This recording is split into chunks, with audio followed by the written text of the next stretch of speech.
দক্ষিণ কোরিয়ার প্রেসিডেন্ট ইয়ন সুক ইয়োলকে অভিশংসনের প্রতিবাদে উত্তাল রাজধানী সিওল। স্থানীয় সময়ে শনিবার অভিশংসিত প্রেসিডেন্টের পক্ষে রাজপথে নামেন বেশ কয়েক হাজার মানুষ। দক্ষিণ কোরিয়া ও যুক্তরাষ্ট্রের জাতীয় পতাকা হাতে বিক্ষোভ করেন তারা। দাবি জানান ইয়ন সুকের প্রেসিডেন্সিয়াল ক্ষমতা ফিরিয়ে দেওয়ার।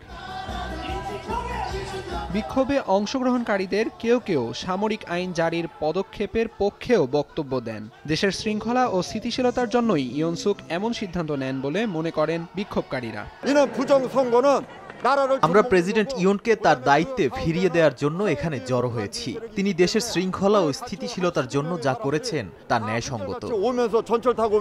৩ ডিসেম্বর জাতির উদ্দেশ্যে দেয়া এক ভাষণে রাষ্ট্রবিরোধী শক্তিকে সমূলে উৎপাটনের কথা বলে হঠাৎ করেই সামরিক আইন জারির ঘোষণা দেন ইয়ন। পার্লামেন্টে প্রথম দফার ভোটাভুটিতে উতরে গেলেও দ্বিতীয় দফার ভোটে অভিশংসিত হন ইয়ন সুক ইয়োল। তাকে পুনর্বহাল কিংবা অপসারণের চূড়ান্ত সিদ্ধান্ত এখন নির্ভর করছে সাংবিধানিক আদালতের ওপর।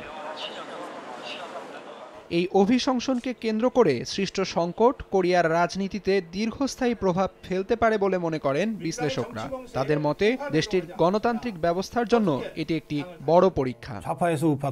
আমিরুল ইসলাম আলিফ, সময় সংবাদ।